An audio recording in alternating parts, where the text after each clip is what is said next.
Hey guys, so today I am going to be discussing with you the ever so controversial and somewhat complex topic of money in YouTube, how us YouTubers make our money, and some factors around that. This vlog is likely to be very rambly and cover a reasonably wide sort of angle of perspectives in all of this. I've got a few notes written down in front of me, but they're really just topic points that I wish to cover.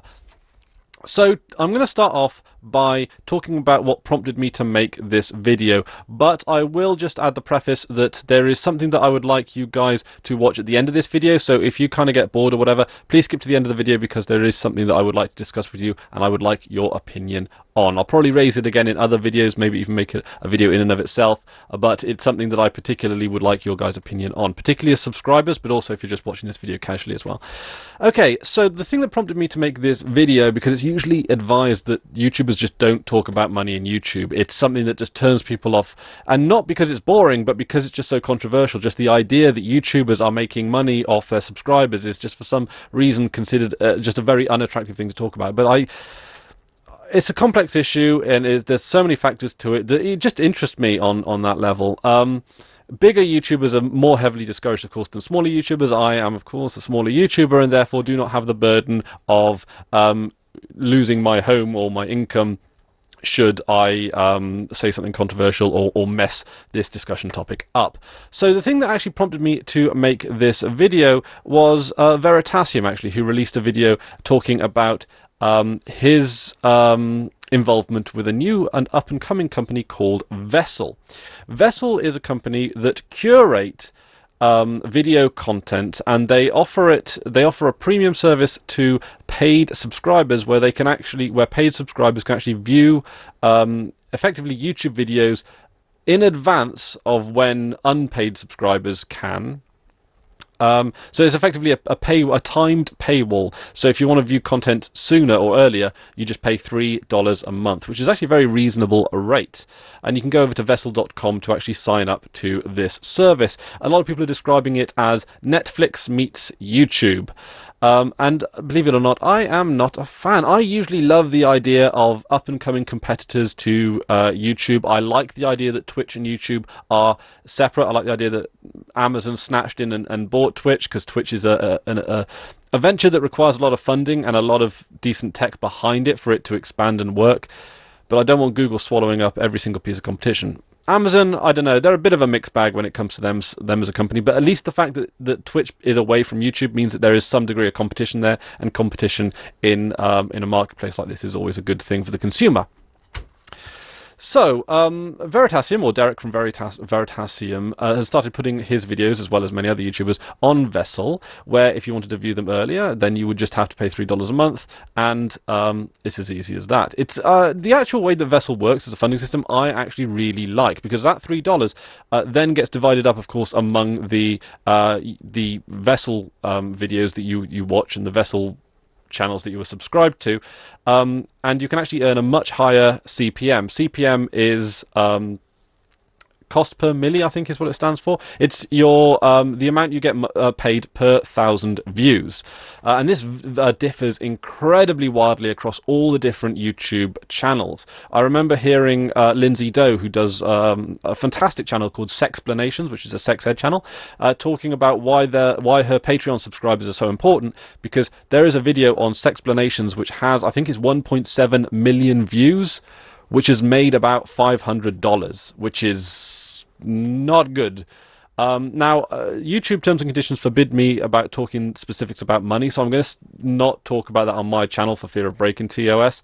But that being said, she should be getting a lot more than $500 for a video that gets 1.7 million views. But because it's sex education, advertisers are squeamish about actually putting money into advertising on her videos. Now, that being said, this channel, which does open source and tech and the relevant advertising surrounding that, is significantly less controversial. So I do not suffer at the same hands as Lindsay there. But it is interesting to know that all things are not equal here in the YouTube space. People more popular than me are earning less money than me, and there are people less popular than me earning more money than me. So a little bit complicated. It's almost a crapshoot because a lot of us just don't know. And this is one of the reasons why they don't like us talking about it, is because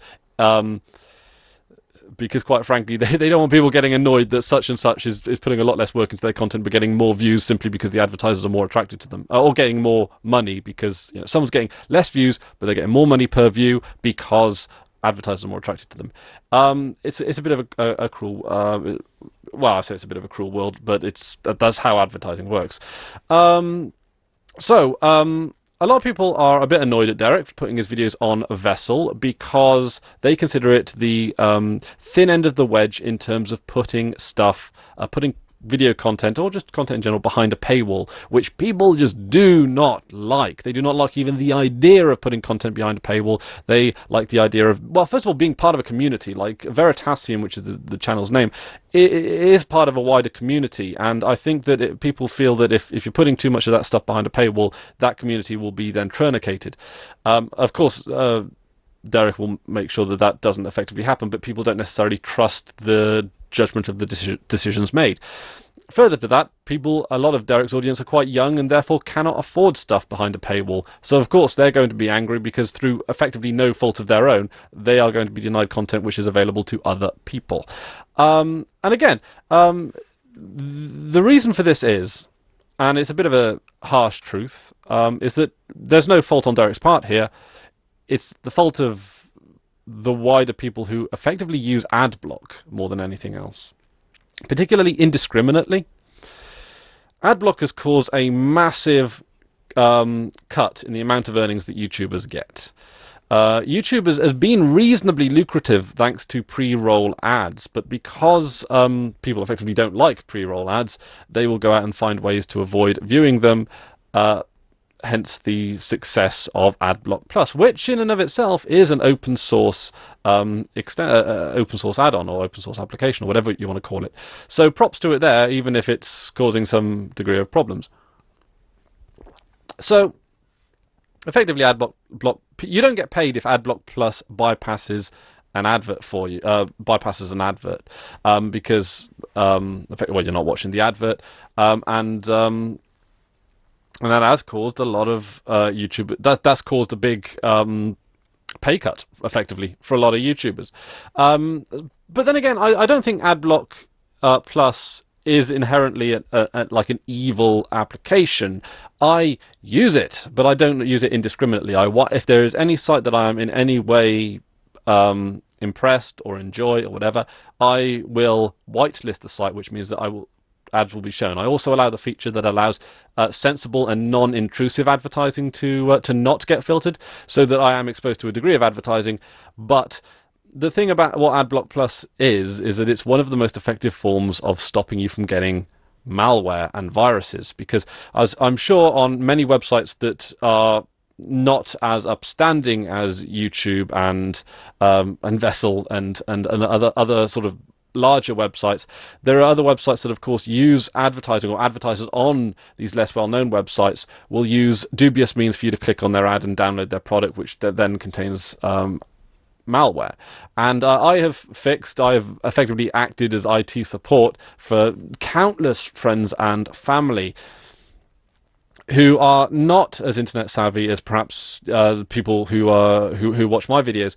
And ever since AdBlock Plus came into the public use, into the mainstream effectively, it has been one of the most effective methods of stopping people from picking up viruses and malware without actually being intrusive on their user experience that there has ever been, because it's usually through advertising that tricks you into clicking on malicious products and software. So it's very much a grey area. It's very much a double-edged sword. But I do, of course, whitelist YouTubers because, first of all, because the nature of pre-roll ads, they're more likely to get more money. Effectively, it's supporting a community that I really love being a part of. But also, YouTube and Google AdSense are really good at their targeted advertising. Now, for a long time, I did not allow Google to track my whereabouts on the internet in order to get more effective advertising. And a couple of months ago, I decided, you know what? I'm going to see what targeted ads look like. It's been years since I actually allowed Google to effectively track my work. Now, that being said, that's stretching the truth a little bit. I of course have a Google account and all these things, so the Google will of course know a lot about me. I sometimes, or have in the past, used the Google Chrome browser. So if Google really wanted to collect that much information on me, they were already effectively doing it. But then I allowed customized advertising based on internet history and so forth. And the first couple of days of that were terrible. They were absolutely terrible because it just got things wrong. I was getting things like Muslim singles and all that kind of stuff that just wouldn't apply to me in any way, shape, or form. But after a couple of days of just surfing the internet around, it actually became really, really, really useful more than anything else, and that there were products that I actually was interested in buying. And I have found a great deal of services and products that I wouldn't otherwise have found through targeted advertising.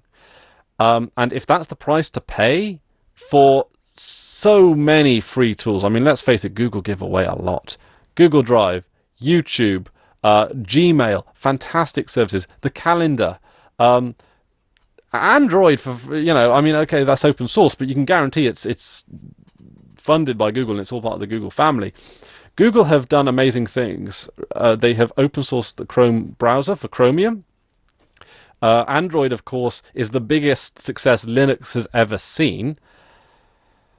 Google is a mixed bag as a company, but it's hard to argue that they're not, at least in part or one of the best things that has ever happened to Linux.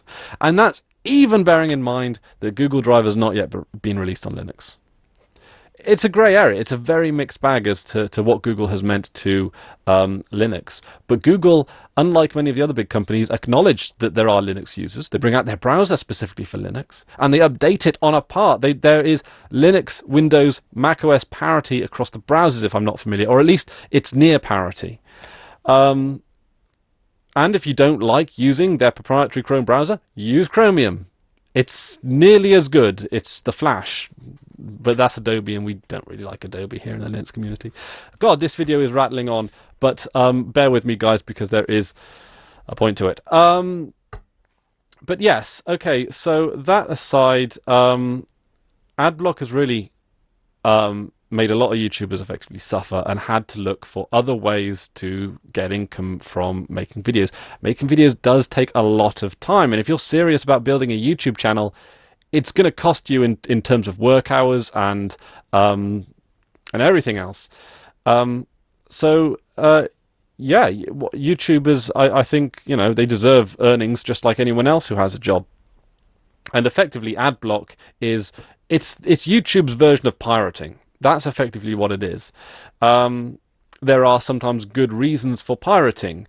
For example, if there is I say good reasons for pirating, if a particular piece of software is not available in your country and there is no other means to get it, there have been, should we say, celebrities that have endorsed using things like BitTorrent and other things which have kind of sometimes maybe been associated with pirating. Gabriel Iglesias actually says that if his content isn't available in your country, go ahead and BitTorrent it. Just, have at it. Which is always quite interesting. And also, let's not forget that when it comes to things like DRM and distribution, there was a big push at one point to have MP3s be in some ways attached to DRM. Now that MP3s are not, you can actually just buy MP3s of just about any song as an MP3 file. It hasn't done the music industry any damage in that capacity. GOG Games is a company that seems to be doing pretty darn well. I think it's Steam's biggest competitor, and it doesn't even have the breadth of service that Steam has. Yet it does, it prides itself on not having DRM. And DRM's a complicated one, so I'm not going to cover that here.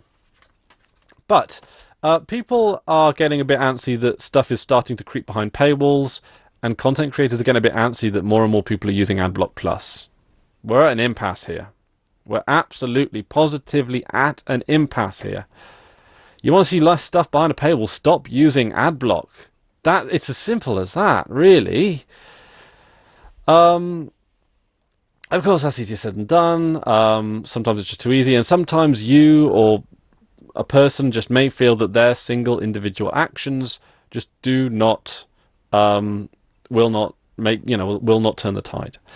Now, with that in mind, YouTube are arguably the biggest culprits in all of this by not facilitating the ability to bypass the ads through a premium service. I would be more than happy to pay $3 a month if I didn't have ads on YouTube videos. I'd be happy to pay probably like $10 a month, probably even more. Like, YouTube is my primary form of visual entertainment. I don't, it's the amount of TV I watch in comparison to YouTube. I'm subscribed to 300 channels on YouTube, and I watch all the ones that actually really put out content. I'm quite, I don't subscribe to any old channel. I've subscribed to only ones I intend to watch, and so yeah, like, it's my primary form of effectively televisual entertainment.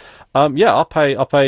I might even go as high as 20, maybe even higher, because that's effectively what I'd pay. I don't know. I'd have to work it out, but that's a lot. I mean, it's unreasonable to expect other people to pay $30 to get rid of ads. I don't know. And if the price is too high, then people will just use AdBlock Plus. But if it's $3 a month, $3 a month to bypass the ads, why aren't YouTube bringing that service in? There are a few conspiracy theories. For example, they probably want to cement themselves as a monopoly as advertisers, and the distribution of advertising, and as a result, probably don't want to offer too many outs in regards to too many opportunities for people to avoid advertising in that way.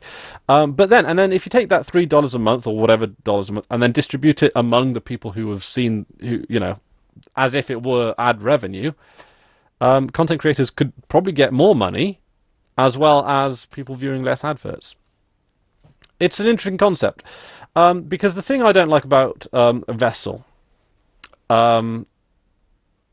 where it is commonly described as YouTube meets or Netflix, is that Vessel is not a community platform. It is a curated platform like Netflix. It is just Netflix for YouTube content, but not all YouTube content. Some YouTube content, big YouTube content, big YouTubers. Your Rhett and Links, your Minute Physics, your Veritasiums. I think maybe Wheezy Waiter is on there.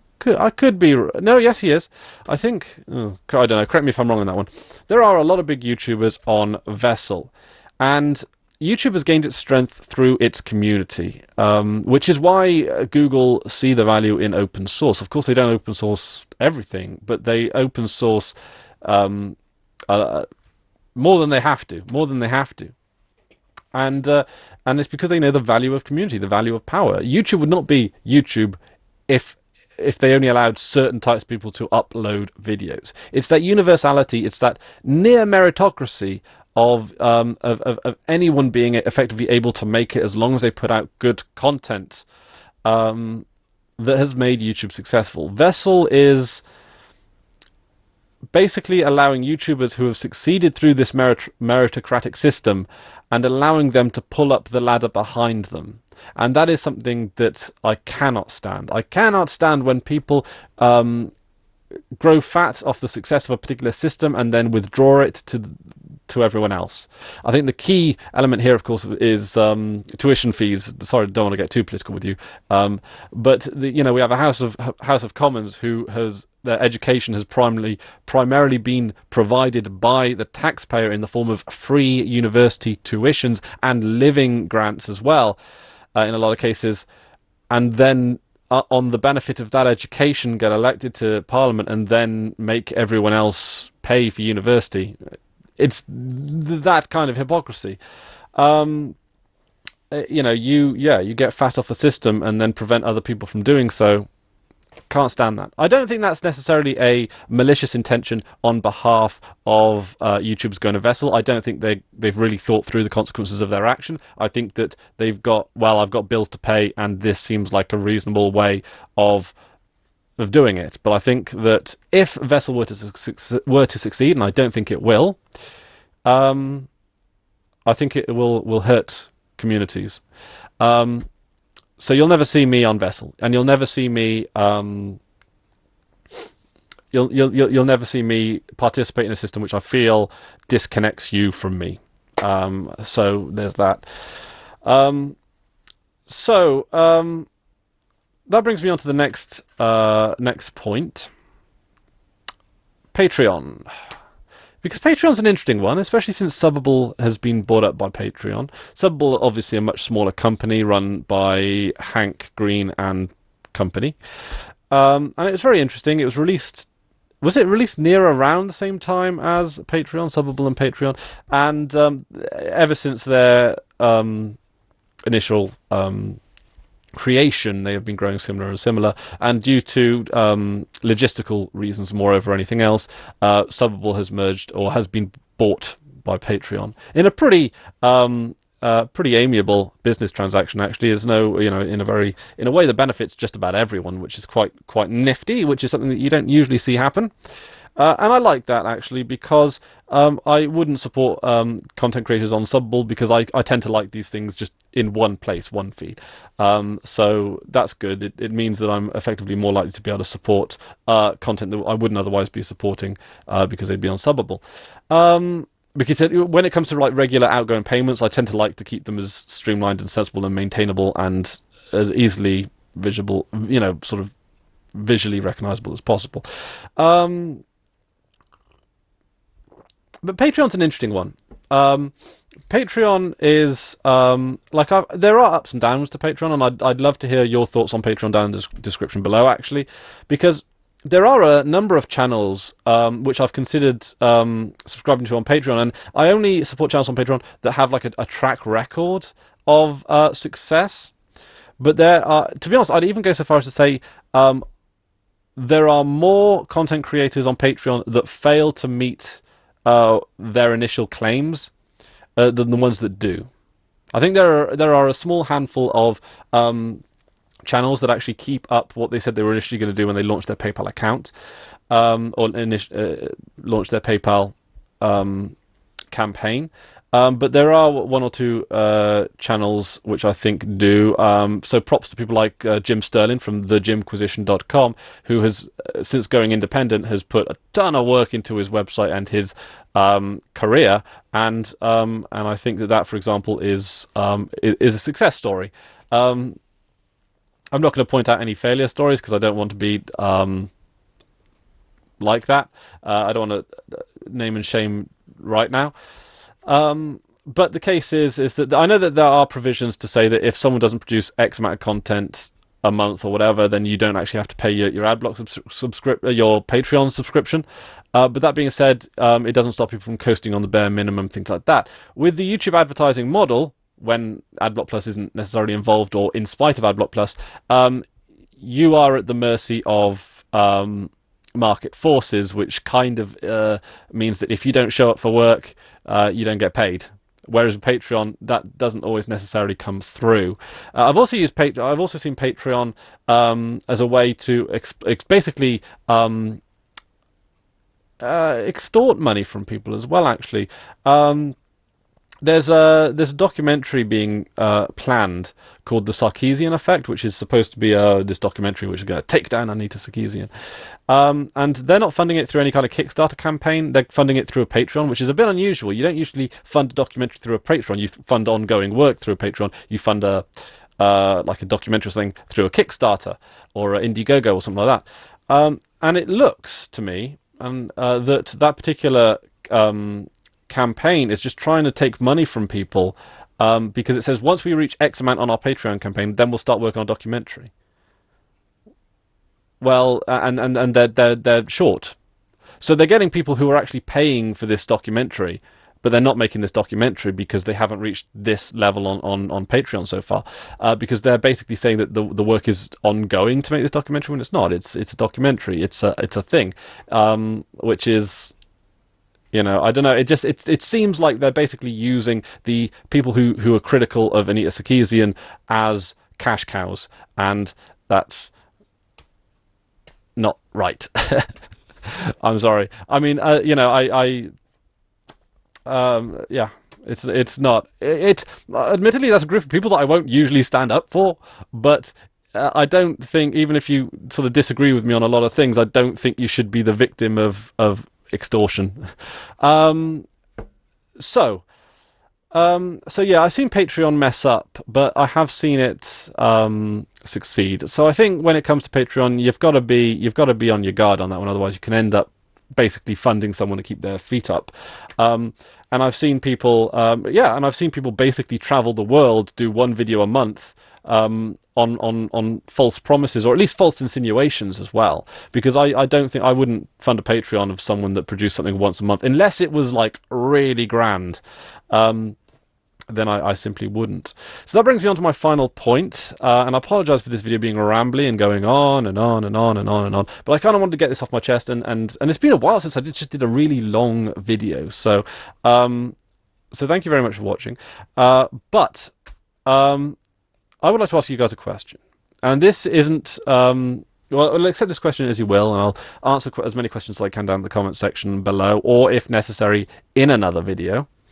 But what would it be like if I did a Patreon? So my channel as it currently stands, I would not put a Patreon on it. I do not think that I put enough work into the channel, that the quality of my content as it currently stands, or at least the regularity of the content, it is worth in any way financial support in terms of you taking money out of your wallet and putting it into mine. The ad revenue at the moment is more than enough to support the channel in regards to paying for equipment and paying for time off work and all that kind of things. And I'm very, very, very lucky that I am in a position where I can actually maintain this YouTube channel, and it not having to interfere with, that it is part effectively of my workflow. And I'm in the privileged position where I'm not being strangled by poverty right about now. So that's good. But with all of that in mind, if there was a plan for a Patreon, what would you guys think about it? So, for example, it would look something along the lines of, there'd be, like a span of things. I would aim for something like daily content for a start, or at least at the bare minimum 5 days a week. It would have things like live streams where you could watch me trial out a distribution and ask me questions as I'm doing it, so that you could see for yourselves what kind of distributions. I'd be doing, of course, a lot more beta distributions, so that I'd be able to try out a distribution in advance of it actually having a stable release, so that you guys might know what to expect. There would be you'd be dictating more of the content in terms of what kind of things you'd like to see. And again, what would you like to see? Like, if this was a Patreon-based channel, what kind of content would you like to see more of? I wouldn't be. In reality, I'm only sort of contemplating this as a passing thought, and I wouldn't put anything into motion until next year. And even then, it would, like, I'd be informing you basically of every step of the way. And if you guys turned around and said, "Chris, don't do this," then I don't. And I'm gonna, like I said, I'm gonna explain as much of the context as I can without breaking any kind of non-disclosure agreements. So this channel's hit 5,000 subscribers, which to me is a lot, and I am. The emotion behind it is actually really difficult to explain. I always kind of get a little bit annoyed when YouTubers just go on and do their thank you videos, because they're not thanking you. They're giving themselves a pat on the back for achieving X number of subscribers. It's practically masturbatory. And I mean, thank you, but like, don't subscribe to me out of sympathy. Subscribe to me because you're getting something out of this channel. So, I mean, thank you, but it's a courtesy thank you rather than a thank you for making my life possible. Because it's, I don't want you guys like supporting me out of any kind of sympathy. I want you guys supporting me because you think that something that I do is worthwhile. This is a, it's a business transaction, a friendly business transaction at that. But that's effectively what it all is. But now that I've hit 5,000 subscribers, I've started appearing on a few people's radars, software companies, even some game producers. And I've never done a sponsored video. The closest I've done to a sponsored video was I done a Let's Play of a game made by Disthrone, who you might see down in the comment section from time to time, who's is a long-time subscriber. And I guess I'd say like a friend in the context that you would know someone online through being in the same circles type of friend. So they asked me to do like a bit of a playthrough of their game, and I did, and I enjoyed it, and it was good. No cash exchanged hands. I was just given a copy of the game, go, have a play, played it, really enjoyed it. It's over on my gaming channel. It's called Giant Woman from Mars. It's not called that. It stars Susie Lorraine, who is a fantastic actress in some of the films that she's done. Actually, it's worth checking up. Looking her up on IMDb more than anything else. Actually, she has had a fantastic career, and some of her cameos that she does now in like erotic thrillers and erotic horror, fantastic. So. But that's the closest thing I've ever done to a sponsored video, I think. Oh, and no, actually, there's a video on the gaming channel as well where you'll see my mate Kilo do play a reaction video for Slender, and basically he owed me 20 quid, and I said, you know what? If you play Slender and let me record it, I'll forget that you owe me 20 quid. It was like, deal, and he did it, and it was worth it. I'll tell you what, I'll put a link to that reaction video down in the description below. It gets sod all views because just like everyone does Slender reaction videos.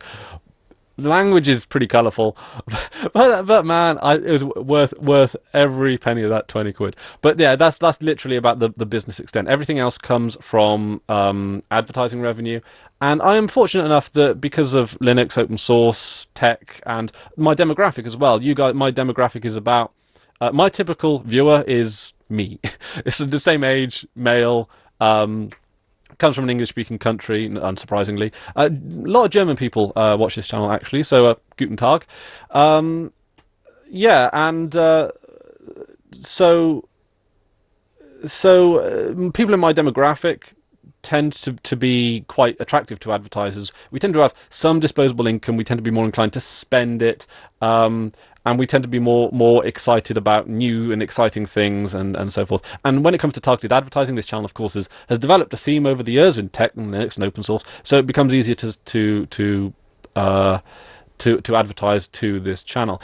I would have thought I'd actually have a much lower CPM than I do, because you guys, of course, being tech savvy, are more au fait with things like AdBlock Plus. But AdBlock Plus, it isn't this hipster niche underground thing that it once was.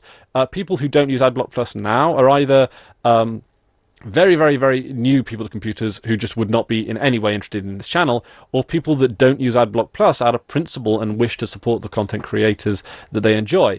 So for that, I will give you an absolute heartfelt thank you if you do not use AdBlock Plus. If you do, I would ask that you at least whitelist. You can't whitelist me, but you can whitelist YouTube, and I think it is worth whitelisting YouTube and just be more conscious about it. Because otherwise it's kind of just like it's like I don't want to use the word stealing, but it's it's because there are some countries where, for example, especially if you're an English-speaking country, if there are countries where the average GDP per capita is very, very low, if people in a country where there's a lot of poverty, advertisers are unlikely to advertise there at all, because the people there have a lot less disposable income and hence will have a much worse return on investment. And as a result of that, people in poorer countries or countries with a lower GDP per capita are likely to just see less ads anyway, which is interesting. And I don't know how that affects. I don't know where the majority of my ad revenue comes from, whether or not it does come from developing countries or countries with a low GDP per capita, because there is just less advertising geared towards them. They are just less annoyed by it because there is less of it, or whether or not it's the English-speaking countries, or whether or not it's just everyone who is just aware of the content they consume. But there you go. So I would expect that I would have expected that, because and not only of course of AdBlock Plus, but things like open source is generally not the most profitable thing in the world. It's a community, in a lot of cases it's a community driven project. Although that being said, I think that WordPress, for example, a company built on open source software, is doing pretty well for itself. Reddit, again, another company that has built itself on open source software. Actually, they've open sourced their own software rather. And even like a company that I really dislike, Facebook, have contributed a lot to in regards of open source libraries. So there's that. My problem with Facebook isn't necessarily that they don't open source stuff. My problem with Facebook is that they is complicated. Actually, I should do a video about that. It's been about a year since I deleted my Facebook account. Anyway, guys, so that's my thoughts on it. But in the comment section below, please let me know if this channel were to be Patreon based, and the benefits of that would include that I wouldn't actually have to do sponsored videos ever. So every word that came out of my mouth would be for you. And that's something, because the companies that have approached me to do sponsored videos, I've declined every single time. I've considered it, but there are some, for example, software companies that will push software that, well, if I wouldn't recommend it without money, then I'm not going to recommend it with money. That's effectively my policy, because I'm not going to either tell you to use it or even imply or give the impression that you should. And again, it's part of it's out of respect for you, part of it's out of respect for myself, part of it's out of respect for the enterprise that I've built here around this channel. I'm not going to throw that away and break its integrity for what is not money worth it. Not worth the money. So again, in regards, I'd like to see this channel grow, and I'd like to do more in regards to live streaming of Linux distributions, possibly even Linux gaming. Actually, I would quite like to do that. Tutorials. So if there is anything that you would like to see that would be worth your patronage, then please feel free to let me know down in the description below. Like I say, this is very early stages. Most people probably wouldn't even alert their audience to that they're even thinking about it, but I'm stupid like that. And like I say, it'll be a transparent process all the way. I'm not going to make any promises right about now because, again, like I say, it's early in the process. But if it was a Patreon, if I were to be asking for Patreon donations, they would definitely it would be near daily content that you'd be asking for, and it'd be a variety. It'd be Linux distribution. You know, that would be there'd be at least a Linux distribution a week, probably two. And the trialing of that would be live streamed, and there'd be gaming, maybe gaming on the weekends or something on Twitch. I don't know. It would be entirely up to you. Let me know what you think down in the comment section below. Thank you again for the 5,000 subscribers. This wasn't a Q&A video. I wasn't answering any particular questions, but I was prompted to make this video because Derek from Veritasium kind of had a very dignified hissy fit over people complaining about Vessel so much. But as far as I'm concerned, Vessel is a company that I don't want to have anything to do with, and I don't want people who I admire to have anything to do with it because it basically breaks the community. It takes channels that have succeeded because a community had initially supported them, and then puts them in a place of very traditional media, excluding other people from succeeding in the ways that they have, and that is something that just I cannot agree with. Anyway, guys, thank you very much for watching, and let me know your thoughts down in the comment section below. Until next time, I've been Chris Ware, and you've been awesome. Take care now.